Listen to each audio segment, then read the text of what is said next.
Mike, an English stock investor who worked remotely, and his wife, a social media marketing expert, had always embraced a nomadic lifestyle. Their jobs, requiring only a laptop and an internet connection, had allowed them to traverse the globe, living a life many could only dream of. That was, until their daughter arrived, bringing with her a profound shift in their adventurous existence. After his wife's pregnancy was confirmed, they returned to their home country, England, to prepare for their daughter's birth. Once their little girl was 3 months old, the familiar wanderlust stirred again.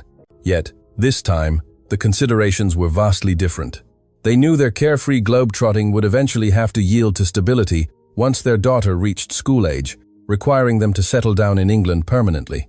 Before that chapter began, they yearned to explore more countries, but with a baby in tow, the criteria for choosing a destination were much stricter. Hygiene standards, water quality, and medical facilities had to be top-notch, coupled with robust infrastructure. And, of course, it had to be a country they hadn't lived in before. After much deliberation, they settled on Japan.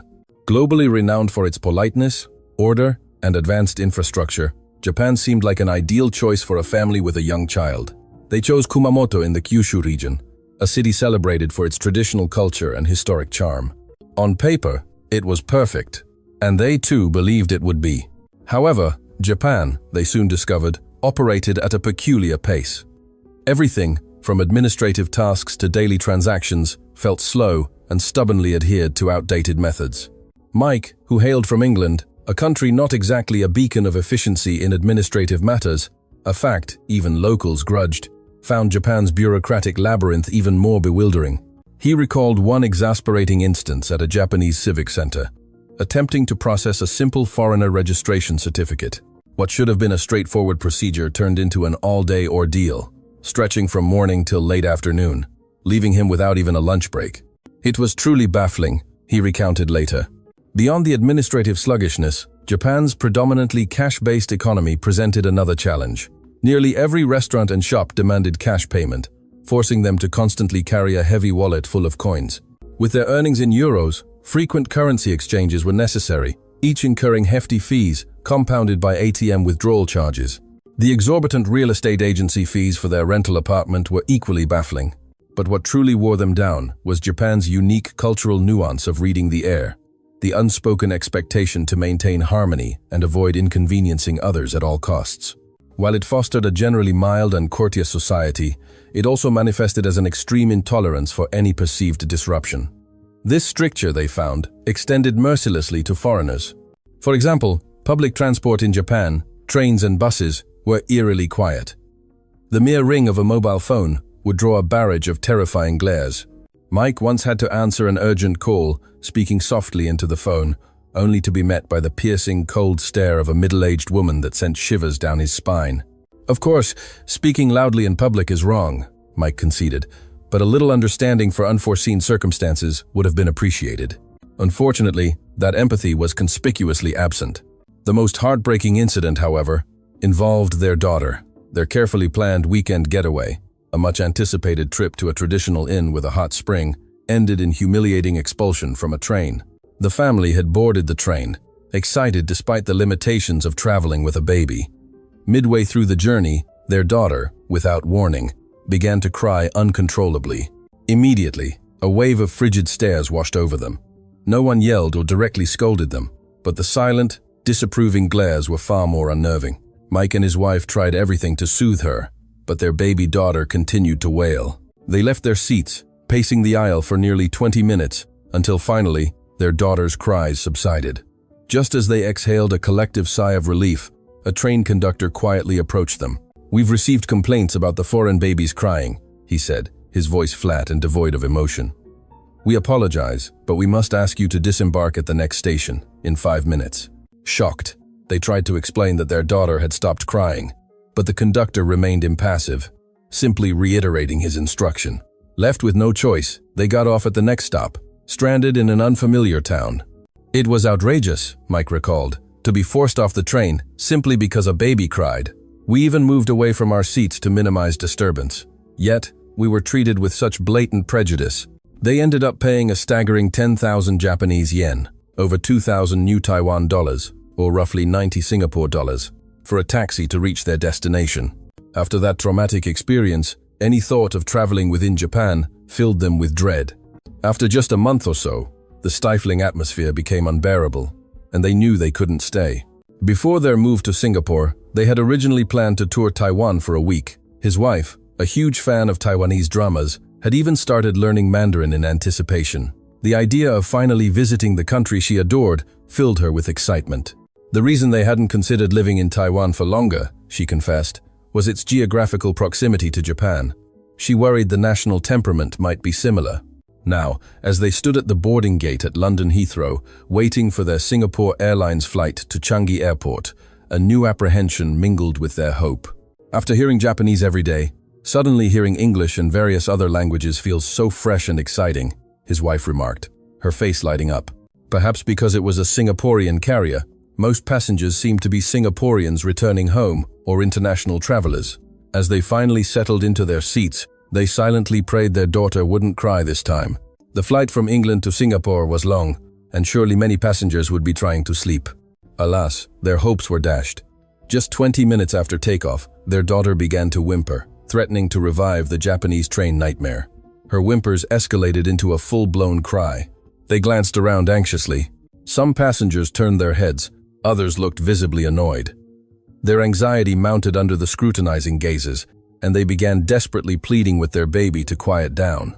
Suddenly, a middle-aged man stood up and walked towards them. Mike and his wife, bracing themselves for an angry confrontation, eyed him fearfully. As he drew closer, the man extended his arms. Mike instinctively shielded his wife and daughter, closing his eyes, fearing the worst. But when he opened them, the man was making a gentle gesture, as if asking to hold the baby. "He's asking if he can help comfort her," his wife translated, her voice trembling slightly. Under normal circumstances, they would never allow a stranger to touch their child. But in the chaotic despair of that moment, they impulsively handed their crying baby to the kind Singaporean gentleman. The man was remarkably skilled with babies, cradling and soothing her effortlessly. He pulled out a small plush toy from his bag and gently played with her. Slowly, their daughter's cries subsided. He tried to hand her back, but she clung to him, unwilling to let go. When Mike tried to gently take her, she started to cry again. So, the man continued to hold her. Then, a woman who appeared to be his wife stood up and approached them. She exchanged a few words with her husband, then reached out, gently taking the baby. Turning to Mike and his wife, she smiled warmly and asked in English, "May I?" It was clear she wanted to help, to share the burden. They nodded, tearfully grateful. The kind auntie then held their daughter, expertly rocking her and humming a gentle Singaporean lullaby. Still cautious, Mike nervously scanned the cabin, worried about the reactions of other passengers, particularly remembering the hypersensitive Japanese. To their surprise, most passengers were either engrossed in movies with headphones on or asleep with eye masks. Many even offered soft smiles as they watched their daughter gradually drift off to sleep. No one cast a single reproachful glance. When their daughter was finally fast asleep, the auntie gently returned her to them. They profusely thanked the couple. Thanks to the selfless assistance of the Singaporean couple and the understanding of the other passengers, they arrived safely at Changi Airport. The kindness didn't end there. About 15 minutes before landing, the man returned. "This is a gift," he said, handing them a beautifully wrapped doll. From the packaging, it appeared to be a souvenir he had bought for someone else. They protested, saying they couldn't accept such a thoughtful gift, but he insisted, "It's a welcome to Singapore." They were too embarrassed to refuse further. As soon as they opened it, their daughter embraced the doll. Seeing their child's delight, the Singaporean gentleman smiled contentedly. From that day, the doll became their daughter's cherished companion, never leaving her side. Upon arrival at Changi, a friend they had connected with through social media, who also lived in Singapore, was there to greet them. As Mike mentioned, his wife was a social media marketer, and she had built connections with people all over the world. They had been following each other's daily lives and exchanging messages for years, so meeting for the first time felt incredibly natural and warm. Hearing about their sudden departure from Japan, their friend immediately helped them secure comfortable accommodation, a serviced apartment, catering to expats and families. Mike was deeply touched. Even though accommodation in Singapore can be expensive, our friend helped us find a special rate for foreigners. It was truly moving. Their friend advised that while central Singapore was always vibrant, it was also teeming with tourists, which might dilute their experience of the country. Instead, their friends suggested exploring other parts of Singapore, or even a short trip across the causeway into Malaysia, a popular getaway for Singaporeans. So, the next morning, their friend drove them to a coach terminal, Golden Mile Complex, renowned for its myriad of bus services heading north, ensuring they could embark on their long-distance journey comfortably. Singaporean coaches are unlike the buses in England, Mike thought, noting the spacious and comfortable seats. However, the feeling of restraint remained. Just as the coach began its journey towards Kuala Lumpur, their daughter started crying again. The trauma of being kicked off the Japanese train resurfaced, and they worried intensely. An airplane is in the sky, so it can't stop, but a bus can pull over any time, Mike fretted. As the coach paused briefly before exiting Singaporean territory towards the causeway, the driver made an announcement in Mandarin, lasting about 10 seconds. The tone sounded stern and impassive, making Mike and his wife feel as if he was ordering them to quiet their baby. Their daughter, perhaps sensing their anxiety or the driver's perceived sternness, cried even louder. Then, a gentle tap on Mike's seat. He turned, feeling a surge of irritation, but saw a young Singaporean girl, perhaps a secondary school student, sitting with her mother. The girl, in fluent English, translated the driver's message. The first announcement, she explained, said that the journey to Kuala Lumpur will take approximately 4 hours, and that everyone will arrive safely at their destination. Then, she continued with a soft smile. The second announcement was for all passengers. The driver said, "We have a foreign family with us, and they have a baby who is crying.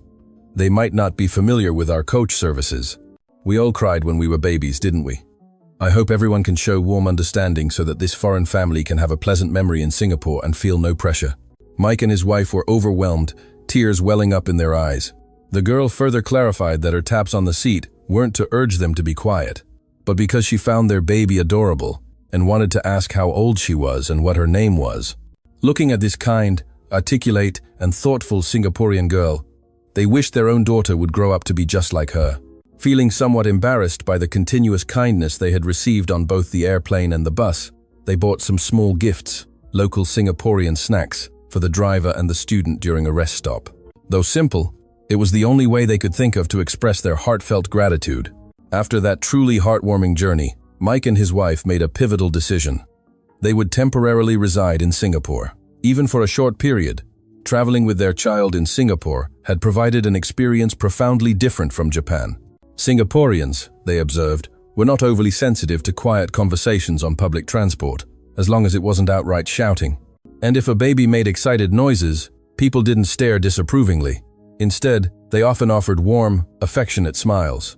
This, they felt, was a country truly conducive to raising a child. Singapore allowed British citizens visa-free entry for up to 90 days. They decided to make the most of this, intending to return to London to make their final decision before their daughter started school. As Mike wrote this story, they had been living in Singapore for about 2 months, utterly delighted with the food and culture. Barring any major unforeseen circumstances, he stated, "I believe we will choose to return to Singapore." While Japan and Singapore certainly had cultural differences, the Japanese reaction to their baby's crying had been unduly harsh. In stark contrast, the warmth and kindness extended to their family by Singaporeans was something they would forever cherish. And so, the story of an English couple, deeply moved by the generosity of Singaporeans, concludes here.